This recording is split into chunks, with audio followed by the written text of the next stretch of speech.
Good morning students. Exercise 6.5, question number 7th. Prove that the sum of squares of all sides of a rhombus is equal to sum of squares of diagonal. Rhombus given है, आपको show करना है उसकी sides का जो square का सम है वो डायगनल के स्क्वायर के सम के इक्वल है। तो एक रॉम्बस गिवन है, ABCD is a rhombus. ABCD is a rhombus in which AC and DB are its diagonal bisect each other at point O. Diagonal पे क्या कंडीशन होती है? Diagonal bisect each other at right angle, यानी ये OC equal, इधर से OD और OB equal, और ये सारे एंगल कितने के होंगे? 90 डिग्री के। शो क्या करना है? AB square plus BC square plus CD plus DA square is equal to diagonal के सम स्क्वायर का sum AC square plus BD square. तो डायगनल है AC और BD, ये जो डायगनल है वो बाइसेक्ट करते हैं एट राइट एंगल। तो OA equal to OC, OB equal to OD। OA equal to OC क्या हो जाएगा? Half of AC। इधर से OB is equal to OD क्या हो जाएगा? Half of BC। क्योंकि जो डायगनल्स ऑफ अ रोम्बस है वो बाइसेक्ट करते हैं at right angle. Right angle का मतलब क्या है? ये जो एंगल हैं ये सारे कितने कितने के होंगे? 90 डिग्री के। अब इन राइट एंगल ट्रायंगल AOB में पाइथागोरस थ्योरम लगा सकते हैं, क्योंकि ये एंगल कितना है? 90 डिग्री। तो हाइपोटेन्यूज क्या हो जाएगा? AB square. AB square is equal to OA square plus OB square. अब OA क्या है? Half of AC। OB क्या है? Half of BC। तो यहाँ पर क्या हो जाएगा? AB square equal to OA square plus OB square. OA हो जाएगा हाफ ऑफ AC, OB हो जाएगा आपका half of BD। Square open किया, ये हो गया 1/4 of AC square 1/4 of BD square. LCM लिया, 4AB स्क्वायर 4 को क्रॉस कर दिया, 4AB स्क्वायर आ गया AC square plus BD square. इसी तरह 4BC स्क्वायर सिमिलरली लिख सकते हैं, एक को प्रूव करके। 4BC स्क्वायर भी क्या हो जाएगा? AC square plus BD square. 4CD square भी यही हो जाएगा और 4DA स्क्वायर भी यही हो जाएगा। एडिंग 1 2 3 एंड 4, इन चारों को आपको ऐड करना है। तो लेफ्ट साइड क्या बन जाएगी? 4AB 4BC 4CD and 4DA square. Right side में 4 तो AC स्क्वायर हैं और 4BD स्क्वायर हैं, तो 4AC square plus 4BD square. 4 common आके कैंसिल हो जाएगा, तो ये आ जाएगा AB square plus BC square plus CD square plus DA square is equal to AC square plus BD square. ये शो करना था आपको। नेक्स्ट है क्वेश्चन नंबर 8th में क्या? इन फिगर 6.54 ये डायग्राम गिवन है आपको। OD perpendicular to BC, OE perpendicular to AC, OF perpendicular to AB. Show that OA, OB, OC square, OA, OB, OC square minus OD, OE, OF square equal to AF square plus BD square plus CE square। ये show करना आपको first में।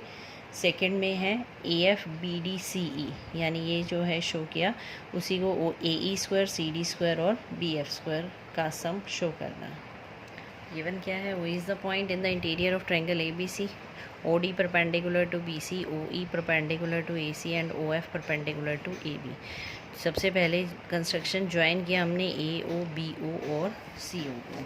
इन right angle triangle AFO कौन सी बनेगी? AFO, ये right angle triangle है।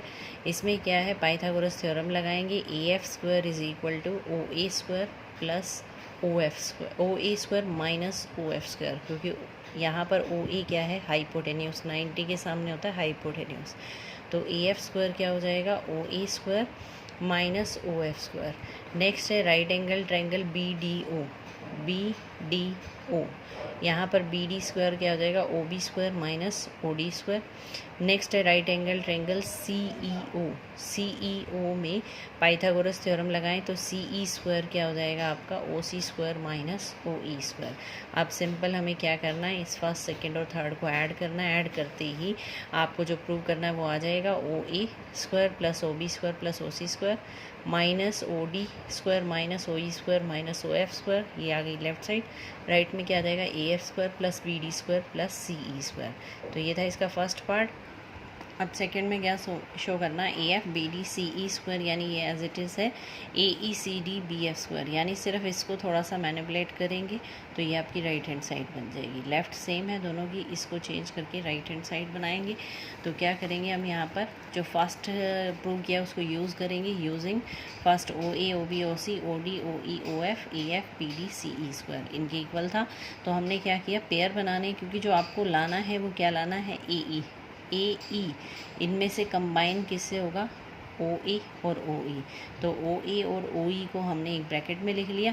फिर B F square, यहाँ से इस बी एफ को बनाना है तो क्या चाहिए आपको, ओ बी और ओ एफ, ओ बी और ओ एफ को कंबाइन कर दिया, O B square minus O F square. उसके बाद क्या चाहिए, C D square, C D ये है, तो क्या चाहिए, ओ सी और ओ डी, ओ सी और ओ डी को हमने एक ब्रैकेट में डाल दिया। तो आप simple O A minus O E square, ये बन जाएगा A E square, O B square minus O F square, ये बन जाएगा B F square, O C square minus O D square, ये बन जाएगा सी डी स्क्वायर। तो ये आ गई आपकी सेकेंड पार्ट। नेक्स्ट है question number 9। A ladder 10 meter long reaches a window 8 meter above the ground। एक लैडर दे रखी है 10 metre long, reaches a window 8 metre above the ground. जो विंडो है उसकी ग्राउंड से डिस्टेंस कितनी है, 8 metre. Find the distance of foot of ladder from the base of wall. Ladder के फुट की और बेस ऑफ वॉल की डिस्टेंस बतानी है कि कितनी होगी।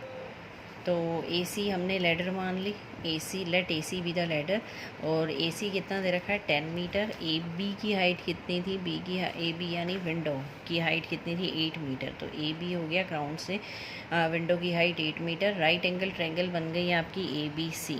इसमें क्या होगा हमारा B C square, B C हमें फाइंड आउट करना है, लैडर के फुट से वॉल की डिस्टेंस कितनी है। तो बी सी फाइंड आउट करना है, तो बी सी क्या हो जाएगा, A C square minus A B square, 10 square minus 8 square. ये आ गया आपका 100 minus 64, 36 root that is 6। B C 6, that mean distance of foot of ladder from the base of wall is 6 metre. Question number 10 में क्या है, a guy wire attached to a vertical pole of height 18 metre is 24 metre long. जो wire है उसकी length है 24 metre, vertical पोल की height है 18 metre. पोल की हाइट तो 18 मीटर है, जो वायर अटैच की गई है वो 24 मीटर है।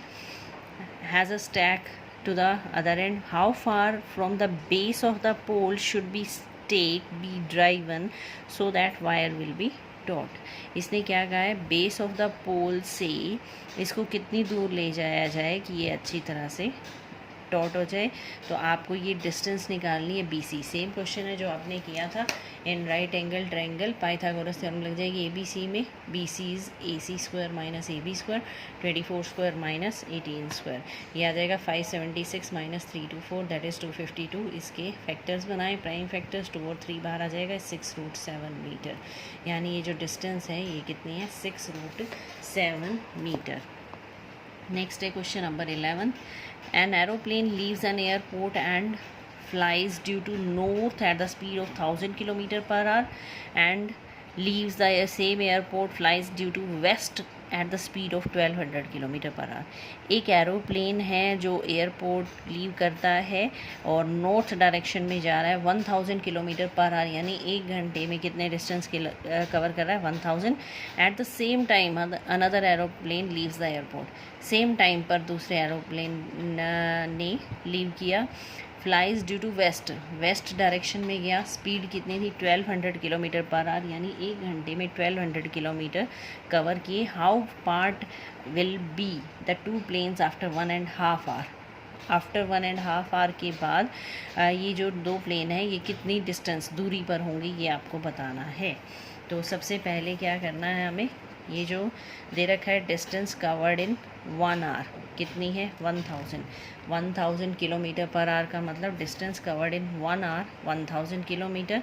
ये नॉर्थ डायरेक्शन में जा रहा है। डायरेक्शन कैसे लेते हैं, ये है east direction, west direction, north, up और साउथ। यहाँ नॉर्थ डायरेक्शन में जा रहा है 1500 km/h की स्पीड से, यानी ये डिस्टेंस कितनी है 1500 किलोमीटर इन 1 आवर।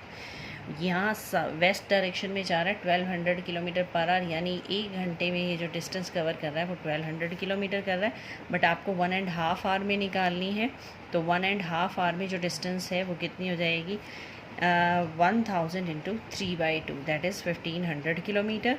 और इसी तरह जो वेस्ट डायरेक्शन में जा रहा है उसकी कितनी हो जाएगी, 1.5 आवर में डिस्टेंस कवर हो जाएगी 1200 इंटू 3/2 दैट इज़ 1800 किलोमीटर। ये तो इसने दे रखी थी यहाँ पर किलोमीटर पर आवर इसकी स्पीड। अब जो इसने डिस्टेंस कवर की यानी OA, यानी 1.5 आवर में जो डिस्टेंस कवर की वो कितनी आ गई आपकी, तो ये डिस्टेंस बन गई 1500, ये बन गई 1800। तो ये पाइथागोरस थ्योरम लगानी है, इन दोनों प्लेन में डिस्टेंस निकालनी है, तो वो क्या हो जाएगा 1500 square plus 1800 square under the root AB square हो जाएगा OA square plus OB square. तो सिंप्लीफाई करना, ये आ जाएगा 300√61 that means two planes will apart 300√61 kilometre after 1.5 hour. Next question number 12. Two poles of height 6 meter and 11 meter stands on a plain ground. If the distance between the feet of the poles 12 meter, find the distance between their top. दो poles दे रखी हैं, एक की height है 6 और एक की height है 11। तो let AB and CD be the two poles. AB की हाइट है 6 और CD की हाइट है 11।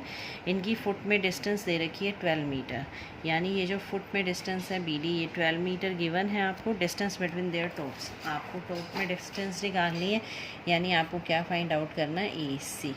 तो सबसे पहले AB कितना है 6, यहाँ से एक परपेंडिकुलर ड्रॉ करते, तो ये कंप्लीट कितना था 11, ये 6 है तो ये भी कितना हो जाएगा 6, तो ये कितना रह जाएगा CE 11 minus 5, 11 minus 6 that is 5। तो AB 6, CD 11, BC कितना है 12 मीटर, और इसके बाद DE और AB कितना है 6 मीटर, AE और BD इक्वल टू AE कितना हो जाएगा 12 मीटर। CE निकाला हमने, ये complete CD minus ED, CD कितना 11, ये कितना है 6, 11 माइनस 6 कितना हो जाएगा 5 सेंटीमीटर। आप इस पर ACE ट्रायंगल पर पाइथागोरस थ्योरम लगाएंगे। AC स्क्वायर क्या हो जाएगा CE square plus AE square, यानी 5 square plus 12 square that is 169। 169 का रूट कितना हो जाएगा 13, that means distance between their tops is 13 metre. तो सिंपल, एक 6 का था, एक पोल 11 का था, यहाँ से परपेंडिकुलर ड्रॉ किया तो ये 6 है तो ये भी 6 हो जाएगा, टोटल 11 है तो ये 5 रह जाएगा। ये 12 है, ये पैरेलल है लाइंस क्योंकि ये भी परपेंडिकुलर है, बेस पर है।